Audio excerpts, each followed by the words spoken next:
나는 이 길을 가네. 어떤 어려움에도 기부르시 믿으며 걸어가네. 세상이 날 막아도 날 쓰러뜨려도 주 예수님 날 놓지 않네.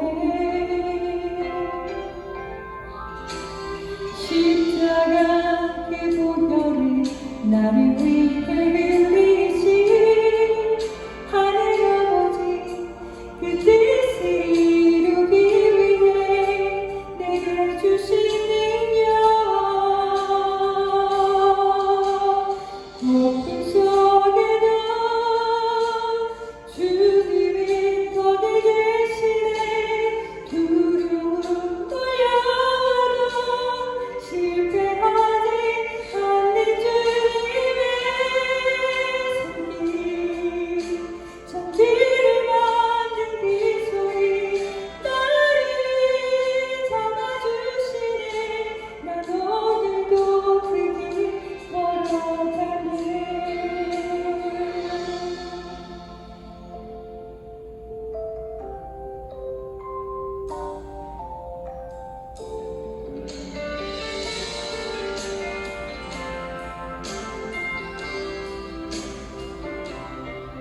나는 이 길을 가네. 어떤 어려움에도 기부르시 믿으며 걸어가네. 성령이 나를 인도해 주시네. 나 두려움 저녁에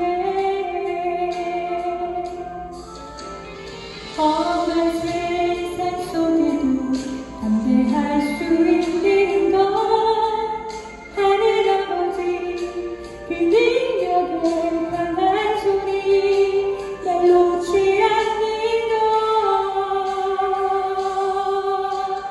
높은 속에도 주님이 거기 계시네. 두려움 떨려도 실패하지 않는 주님의 손길, 천지를 만든 그 소리 나를 잡아주시네. 난 오늘도 그 길 걸어가네. 내게 빌려주시니 예수 끝까지 달려가네. 두렵지 않네.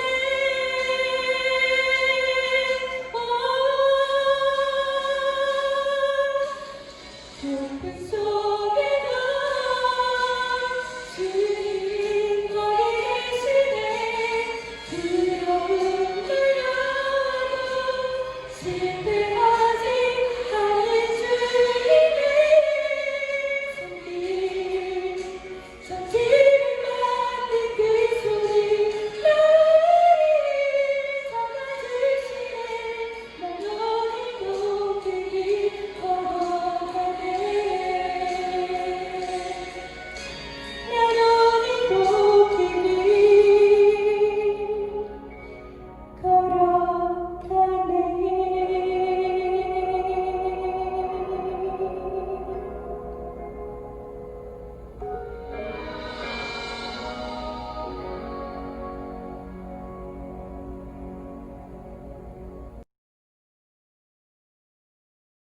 오늘 말씀은 다니엘 12장 8절로 13절 말씀입니다.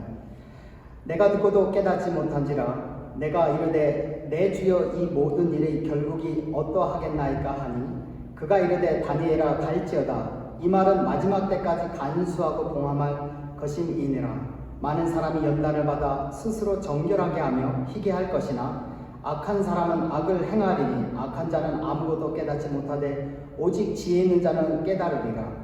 매일 드리는 제사를 폐하며 멸망하게 할 가증한 것을 세울 때부터 1290일을 지낼 것이요 기다려서 1335일까지 이르는 그 사람은 복이 있으리라. 너는 가서 마지막을 기다리라. 이는 내가 평안히 쉬다가 끝날에는 내 몫을 누릴 것임이라. 아멘. 하나님 아버지, 이 시간 저희가 주의 말씀을 묵상할 때 주의 성령께서 깨닫게 하시고 주의 진리 가운데로 생명의 길로 나아가게 하여 주시옵소서. 예수님의 이름으로 기도드렸습니다. 아멘. 성경에는 많은 예언이 있습니다. 얼마나 많은 예언이 있을까요? 구약은 전체 23,145구절이 있습니다. 신약은 전체 7,957구절이 있으며 신구에 합치면 총 31,102구절이 있습니다. 이 가운데 예언은 얼마나 될까요? 구약 성경에는 1239개의 예언이 있으며 신약 성경에서는 578개의 예언이 있습니다. 총 1817개의 예언이 있으며 구절로 하면 8359절이 예언을 담고 있습니다. 퍼센테이지로 하면 성경의 약 27%가 예언입니다. 네 구절마다 한 개의 예언을 만난다라는 것입니다. 놀랄만한 수치 아니겠습니까? 이렇게 많은 예언이 무엇을 의미할까요? 첫째, 예언은 하나님이 지혜를 담고 있습니다. 지혜는 문제에 대한 해결책입니다. 따라서 예언이 많다라는 것은 인간이 살아갈 동안 많은 문제를 겪는다는 것이고 예언을 따라 살면은 삶이 평안하다는 것입니다. 둘째, 예언은 하나님의 목적과 계획이 담겨 있습니다. 이사야 40장 8절은 이 목적과 계획에 대해서 이렇게 말씀합니다. 풀은 마르고 꽃은 시드나 우리 하나님의 말씀은 영영이 서리라. 우리가 하나님의 뜻과 계획을 따라 살 때 우리 삶은 마르는 풀과 시드는 꽃과 같이 되지 않고 복되고 의미 있는 삶이 될 것입니다. 셋째, 예언은 하나님의 능력을 담고 있습니다. 성경의 예언들은 세 가지 종류의 예언이 있습니다. 이미 성취된 예언들, 현재 진행 중인 예언들, 아직 성취되지 않은 예언들입니다. 우리는 이미 성취된 예언들을 통해 미리 앞을 내다보실 수 있는 하나님의 전지의 능력을 경험하며 그 능력을 통해 우리 믿음에 대한 확신을 갖게 하고 현재 진행 중인 예언들과 아직 성취되지 않은 예언을 바라보며 준비하며 살도록 도전을 받습니다. 오늘은 다니엘서의 예언들을 통해 세계사의 흐름에 대해 살펴보겠습니다. 다니엘서는 두 개의 큰 흐름이 있습니다. 하나는 세계 역사의 진행에 대한 것이며 다른 하나는 세계 역사의 진행에 대한 시간표입니다. 세계 역사의 진행은 세계를 지배하는 나라들의 흐름이며 6개의 나라로 구성되어 있습니다. 세계의 역사의 스케줄은 다니엘의 70일에라고 합니다. 그것은 7일에 62일에 한 일회로 구성되어 있습니다. 다니엘서는 이것들을 다음과 같은 순서로 보여줍니다. 2장에서는 큰 줄기, 대략적인 아웃라인을 보여주고 7장에서는 큰 줄기에 붙어있는 가지를 보여주듯이 좀 더 자세하게 보여줍니다. 8장에서 12장까지는 그 가지에 붙어있는 잎사귀와 열매를 보여주는 듯 합니다. 먼저 2장으로 가서 세계사의 큰 줄기를 살펴보겠습니다. 다니엘 2장 32절에 35절을 읽어보시기 바랍니다. 이 말씀에 의하면 바벨론의 느부갓네살 왕이 꿈을 꿉니다. 그 꿈은 거대한 신상의 꿈입니다. 그 신상은 5가지 금속으로 되어 있습니다. 금, 은, 동, 철과 진흙의 합금입니다. 여기에서 금신상이 가리키는 것은 무엇일까요? 금신상은 세계사의 흐름과 관계에 있습니다. 세계사의 흐름을 지배하는 자들은 큰 제국의 지배자들이며 그들은 신과 같이 보이지만 그것은 사실이 아닙니다. 그들의 왕국도 그들의 자리도 영원하지 못하기 때문입니다. 마지막으로 하나님의 나라가 세워지면 누가 진정으로 세계를 지배하는지 보여줄 것입니다. 이것이 금신상이 의미하는 것입니다. 구체적으로 금신상의 구성 요소인 금은 동철을 무엇을 상징하는지 살펴보겠습니다. 첫째로 금이 상징하는 것은 바벨론 제국입니다. 바벨론 제국은 기원전 605년에서 539년까지 66년간 성경의 배경이 되는 세계를 지배했습니다. 금이 상징하는 것은 우월성과 화려함입니다. 바벨론 제국의 느부갓네살 왕은 어떤 제국의 왕보다 왕권이 강력했으며 다른 어떤 제국보다 연합력이 강했고, 바벨론 왕국의 도시들은 다른 제국의 도시들보다도 화려하고 아름다웠습니다. 은이 상징하는 것은 메데 페르시아 왕국입니다. 페르시아 왕국은 바벨론 왕국을 이어서 기원전 539년부터 기원전 331년까지 208년까지 성경이 배경이 되는 세계를 지배했습니다. 페르시아 제국이 은으로 상징되는 이유는 은이 금과 비교하여 그 가치가 떨어지듯이 비록 페르시아 영토는 바벨론보다 컸으나 그 화려함과 파워에서는 바벨론보다 못했음을 의미합니다. 동이 상징하는 것은 알렉산더 대왕의 헬라 왕국입니다. 헬라 왕국은 페르시아를 이어서 기원전 331년부터 기원전 63년까지 268년간 그 세계를 다스렸습니다. 헬라 제국을 상징하는 것은 동 또는 롯인데, 롯은 내구성, 지속성을 상징합니다. 오래 간다라는 것입니다. 실제로 헬레니즘으로 불리는 헬라 왕국의 문화의 영향은 로마 제국에서도 계속 이어졌습니다. 신약 성경도 헬라어로 쓰여졌습니다. 넷째로 철이 상징하는 것은 로마 제국입니다. 로마 제국은 기원전 63년서부터 기원 후 476년까지 413년간 지속되었습니다. 철이 상징하는 것은 강함입니다. 로마는 철과 같이 강한 힘으로 모든 나라를 정복한 나라가 될 것을 성경은 예언했고 실제로 예언대로 되었습니다. 다섯 번째로 철과 진흙의 합금은 로마의 분열로 만들어진 열 나라를 의미합니다.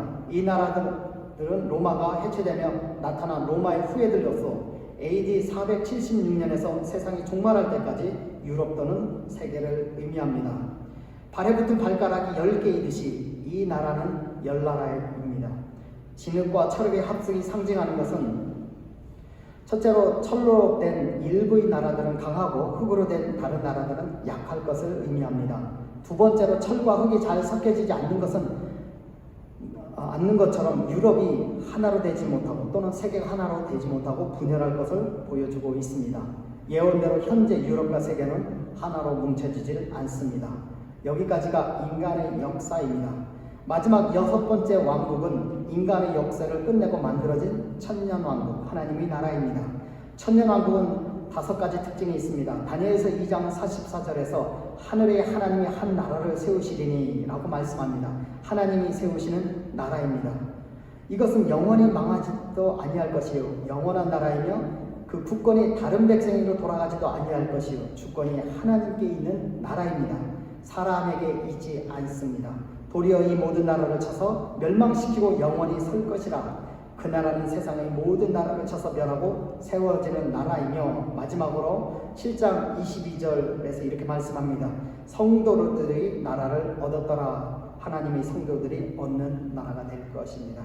정리하면 세계의 역사는 크게 다니엘로부터 바벨론, 메데, 페르시아, 헬라, 로마 10개의 로마 분열왕국, 또 천년왕국의 지배순으로 역사시대는 진행될 것입니다. 현재 우리는 로마 분열왕국의 시대에 살고 있습니다. 천년왕국을 앞두고 있습니다. 우리는 하나님의 나라에 들어갈 준비를 해야 될 줄로 믿습니다. 7장에서는 이 6왕국에 대해 좀 더 자세하게 설명합니다. 다니엘서는 이 6왕국에 대해 다른 상징으로 나타냅니다. 다니엘 2장에서는 5개의 금속으로 된 신산과 1개의 돌로 이루어진 큰 산으로 표현되었지만 7장에서는 네 짐승, 10뿔, 작은 뿔, 인자에 의해 세워진 영원한 나라로 표현됩니다. 다니엘 7장 2절로 10절을 한번 읽어보시기 바랍니다. 내가 이 말씀에 의하면 다니엘 2장의 꿈과 다니엘 7장의 환상을 매칭해보면 금으로 표현된 바벨론은 사자로, 은으로 표현된 페르시아는 곰으로, 동으로 표현된 헬라는 표범으로, 철로 표현된 로마는 강한 짐승으로, 철과 진흙의 합금으로 된 로마의 열나라는 10뿔로, 큰 산으로 표현된 천년왕국은 인자의 영원한 나라로 바뀌어 표현됩니다. 그러면 왕국들을 짐승들로 상징했는데 각각의 짐승이 의미하는 것은 무엇입니까? 일단 내 나라는 동문들 가운데 최상위 포식자들인 육식동물로 표현했다라는 것은 그들 왕들의 잔인함을 나타내며 한편 반대로 하나님의 나라는 인자하고 긍휼이 많고 사랑이 많은 나라라는 것을 의미하는 것입니다. 첫 번째 제국 금의 바벨론은 독수리 날개를 가진 사자로 표현합니다. 사자는 용맹을 의미하며 독수리 날개는 빠름을 상징합니다. 이것은 바벨론 제국의 신속한 기동력과 용맹을 가리키는데 실제로 바벨론의 유적 중에는 날개 달린 사자의 조각이 발견되었습니다. 그 날개가 뽑혔다라는 것은 느부갓네살 왕이 죽은 후 바벨론의 국력이 급격히 쇠약화된 사실을 의미합니다.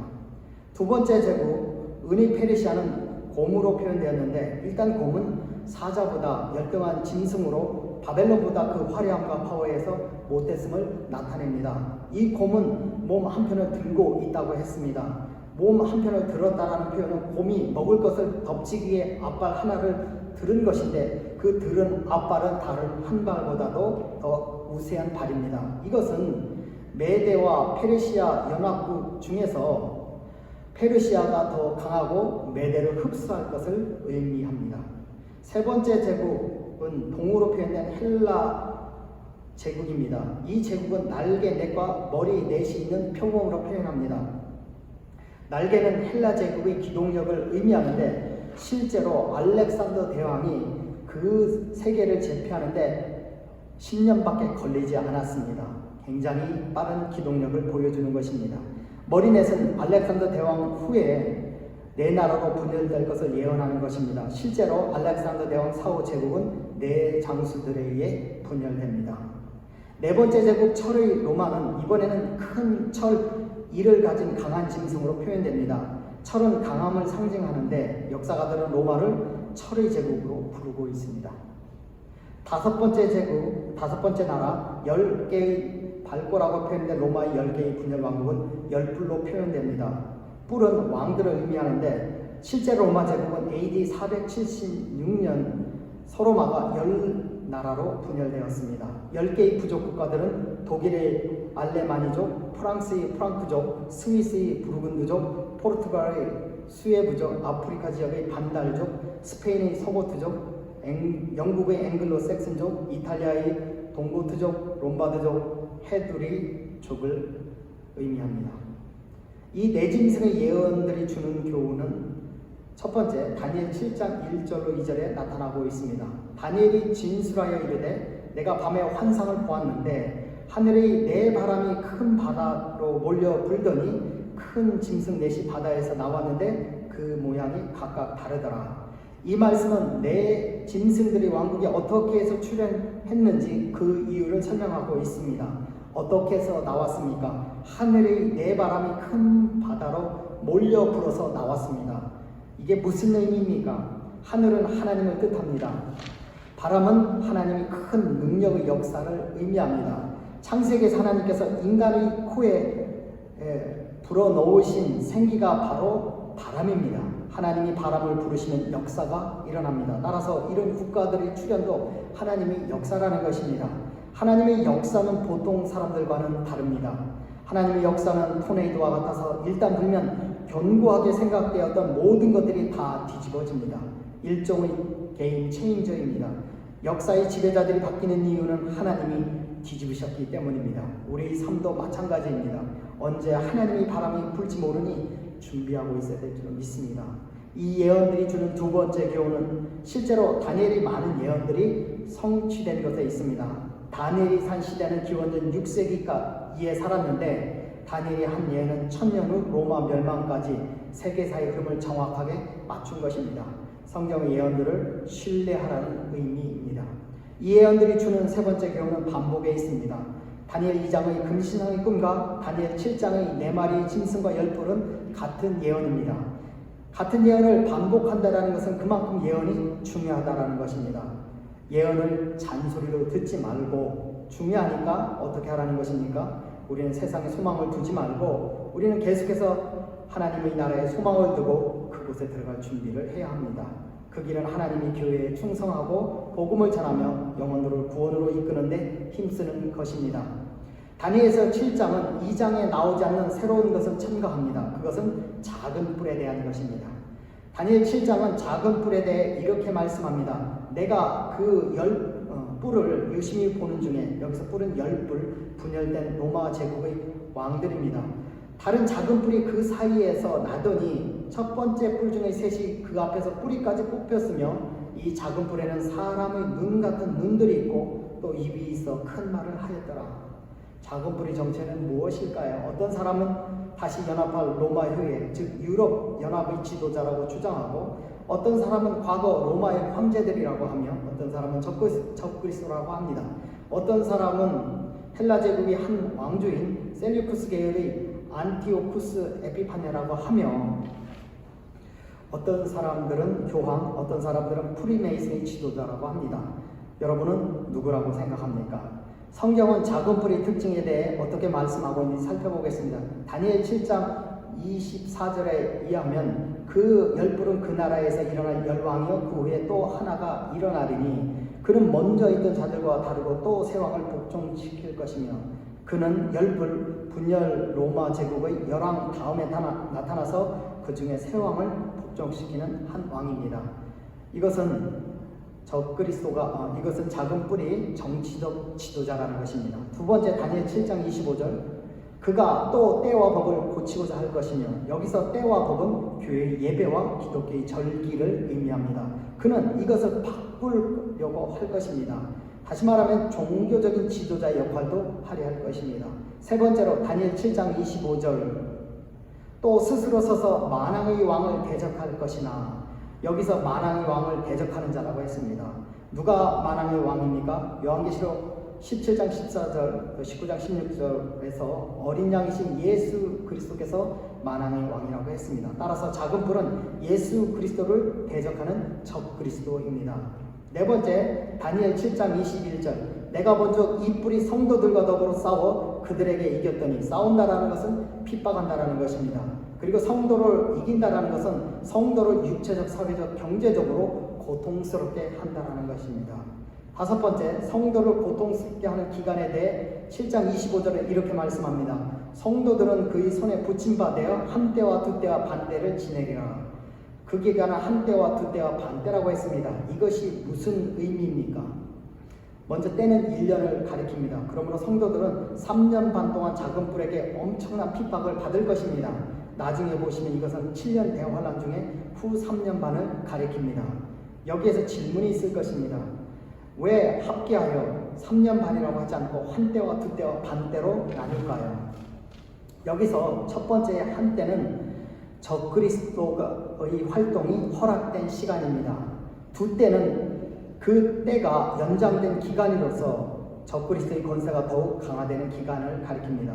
마지막의 반때는 하나님께서 자기 백성들을 위해 적그리스도의 통치 기간을 단축하여 갑자기 중단시키는 것을 의미합니다. 이것의 좋은 예는 이스라엘 백성의 포로 기간입니다. 예레미야에서 하나님은 그 기간을 70년으로 예정하셨는데 이스라엘이 그 포로 기간 동안 회개하지 않자 70배 늘린 490년이 됩니다. 그런데 하나님은 그들을 위하셔서 갑자기 생각하지 못한 상황 가운데서 회복하게 하십니다. 작은 뿔의 여섯 번째 특징은 다니엘 7장 26절에 나옵니다.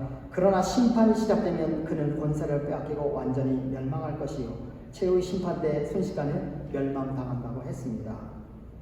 요한계시록 13장에도 이 작은 뿔이 등장하는데 거기에서는 바다에서 나오는 짐승으로 표현됩니다.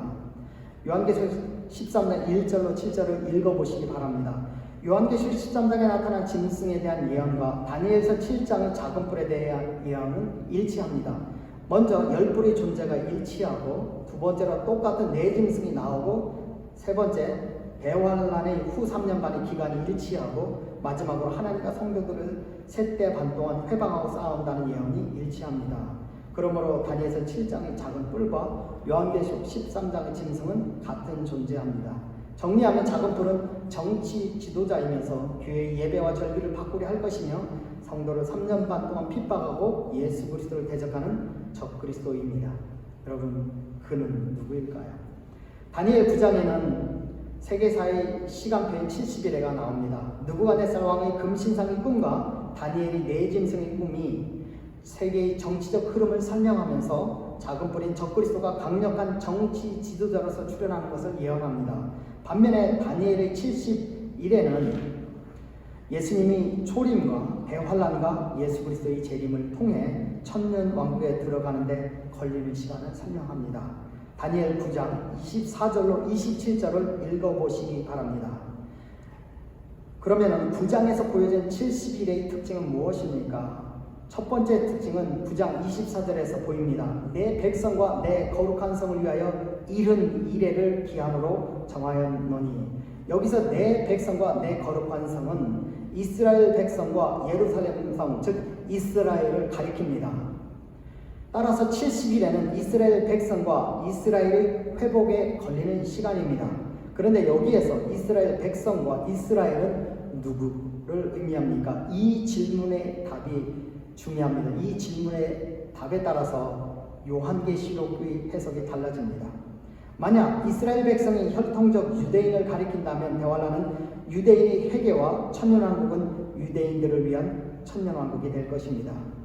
이것이 세대주의 해석이라고 불립니다. 그런데 이스라엘과 이스라엘 백성이 교회와 예수 그리스도를 믿는 성도라면 그리스도인들은 대환란을 통과해야 하고 천년왕국은 믿는 자들이 것이 될 것입니다. 물론 믿는 자들 속에는 믿는 유대인들도 포함될 것입니다. 신약성경은 교회가 새 이스라엘이며 예수님을 믿는 성도들이 새 이스라엘의 백성이라고 했기에 후자가 옳다고 믿습니다. 다니엘의 70일의 두 번째 특징은 그 구성에 있습니다. 70일에는 7일에와 62일에와 또 한 일에 구성되어 있습니다. 첫 번째 7일에는 예루살렘 재건의 명령이 떨어진 때로부터 재건이 이루어질 때 걸리는 시간이며 62일에는 예루살렘 재건이 이루어질 때로부터 기름 부은 자, 즉 예수 그리스도께서 일어나서 끊어질 때까지, 즉 십자가에서 못 박혀 죽으실 때까지 걸리는 시간이며, 세 번째 한 일에는 장차 한 왕, 즉 적그리스도가 와서 예루살렘 성읍과 성소를 무너뜨리고 홍수와 전쟁이 일어나 황폐해지는 대환란의 시간입니다. 그런데 한 일에는 얼마의 시간을 의미합니까? 문자 그대로는 한 주, 또 7일, 일주일을 의미합니다. 그러나 성경은 이래를 다스르게 해석합니다. 민수기 14장 34절에서 너희가 그 땅을 탐지한 날수 40일의 하루를 1년으로 환산하여 하루를 1년으로 환산하고 했습니다. 에스겔 4장 5절 6절 내가 내게 40일로 정하여 나니 1일이 1년이니라. 여기에서도 1일을 1년으로 환산하라고 합니다. 따라서 한 일에는 7년이며 7일에는 49년, 62일에는 434년, 69일에는 483년, 70일에는 490년입니다. 이렇게 계산하면 시간이 거의 정확하게 맞습니다. 예루살렘의 성 재건 명령이 BC 445년경에 내려졌고 이로부터 69일에가 지나면은 기름 부은 자 예수 그리스도께서 십자가에 못 박히는 시간인데, 이렇게 계산하면 AD 38년이 걸립니다. 그러나 우리가 보통 알고 있기로 예수님은 AD 33년에 죽으셔서 5년의 차이가 발생합니다. 하지만 이것이 예언의 정확성을 떨어뜨릴 수는 없습니다. 그 이유는 그 당시 달력과 지금의 달력은 같지 않아 계산하는 것이 몇 년 차이가 날 수 있습니다. 기름 부은 자 메시아가 일어나서 십자가에 못 박히는 대략 시간은 점이 아니라 기간이므로 이 기간 안에 이 정도의 오차는 어느 정도로 봐줄 수가 있습니다. 그래서 정확함을 훼손하지 않습니다. 이제 마지막 한 일회가 남았습니다. 다니엘 9장 26절로 27절에 보면은 62일의 후에 기름 부음을 받은 자가 끊어져 없어질 것이며 장차 한 왕의 백성이 와서 그 성읍과 성소를 무너뜨리려니와 그의 마지막은 홍수에 휩쓸림 같을 것이며 또 끝까지 전쟁이 있으리니 황폐할 것이 작정되었느니라. 그가 장차 많은 사람들과 더불어 한 이레 동안의 언약을 굳게 맺고 그가 그 이레의 절반에 제사와 예물을 금지할 것이며 또 포악하여 가증한 것이 날개를 의지하여 설 것이며 또 이미 정한 종말까지 진노가 황폐하게 하는 자에게 쏟아지리라 하였느니라 하니라. 이 마지막 한일의 기간은 인류의 종말 직전의 마지막 기간인 7년입니다. 이 7년 동안 일어날 일은 첫 번째 다니엘 9장 26절에 의하면 장차 한 왕이 등장하고 그 왕은 다니엘 7장의 작은 뿌리며 적그리스도입니다. 둘째, 적그리스도는 그가 장차 많은 사람들과 더불어 한 이래 동안의 언약을 굳게 맺는다고 했습니다. 많은 사람들과 강제로 7년 조약을 맺어 그를 따르게 한다는 것입니다. 셋째, 적그리스도는 7년 중에 후 3년 반인 한때와 두때와 반때에 교회와 그리스도인들에게 혹독한 핍박을 가한다고 했습니다. 요한계시록은 이 7년 대환란에 대해 자세히 설명해 놓은 책입니다. 마지막으로 우리는 종말의 예언 앞에서 다니엘 12장 9절로 13절을 기억할 필요가 있습니다. 9절에서 이렇게 말씀합니다. 그가 이르되 다니엘아 갈지어다. 이 말은 마지막 때까지 간수하고 봉함할 것이니라. 예언의 말씀을 간수하라고 했습니다. 간수한다라는 것은 무엇입니까? 잘 가지고 있다가 전달하는 것입니다. 무엇을 가지고 있다가 전달해야 됩니까? 대환란에 대한 말씀, 예언을 잘 가지고 있다가 전달해야 됩니다. 누구에게 전달해야 됩니까? 대환란에 대한 예언을 모르고 있다가 환란 당하여 낙심한 자들과 우리 자손들입니다. 그러기 위해 우리는 예언의 말씀을 공부하고 간직해야 될 줄로 믿습니다. 내가 관심이 있는 것에 집중하는 것도 필요하지만 특히 예언의 말씀은 우리가 시간이 갈수록 더욱 깊이 공부하고 간직해야 하는 것입니다.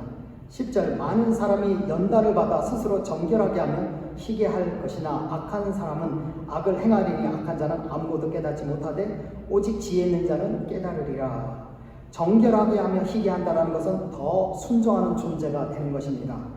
이스라엘 백성이 70년의 환란을 받은 이유는 하나님께 불순종했기 때문입니다. 그것이 71에 490년으로 늘어난 이유는 처음 70년 동안 불순종해서 순종으로 돌이키지 않았기 때문에 연장된 것입니다. 우리는 이것을 깨달아야 합니다. 11절 매일 드리는 제사를 폐하며 멸망해야 할 가증할 것을 세울 때부터 1290일을 지낼 것이요. 우리는 예배와 매일 주님과 깊이 동행하는 것이 얼마나 중요한지 생각해 보아야 합니다. 7년 대환란 때에는 예배가 전면 금지될 것입니다. 어쩌면 지금의 코로나 바이러스로 인해 성전에서 예배 드리지 못하는 것은 하나님께서 대환란의 교훈을 지금 주시는 것일 수도 있습니다. 누구도 주님께 예배 드리는 것과 주님과 교제하고 동행하는 것을 빼앗아가지 못하게 하십시오. 12절 기다려서 1335일까지 이르는 그 사람은 복이 있으리라. 주님의 때를 기다리는 인내가 필요합니다. 인내하는 자들은 주님이 주시는 복을 받을 것입니다. 13절 너는 가서 마지막을 기다리라. 이는 내가 평안히 쉬다가 끝날에는 내 몫을 누릴 것입니다. 마지막으로 우리에게 주어진 몫을 누려야 합니다. 우리에게 주어진 몫이란 현재 우리에게 주어진 책임입니다. 이 책임을 다하며 마지막을 기다려야 할 줄로 믿습니다. 같이 기도하겠습니다. 하나님 아버지, 우리에게 귀한 예언의 말씀을 주셔서 미리 알고 준비하게 하여 주셔서 감사합니다. 이 예언의 말씀을 소중히 여기며 지키며 따르는 자들 되게 하여 주시옵소서. 지금은 우리 주 예수 그리스도의 은혜와 하나님의 무궁하신 사랑하심과 성령님의 감화 교통하심이 하나님께서 주신 예언의 말씀을 따라 살기를 원하는 이 자리에 모인 각 사람 머리 위에 지금부터 영원토록 함께 하시기를 예수님의 이름으로 간절히 축원하옵나이다.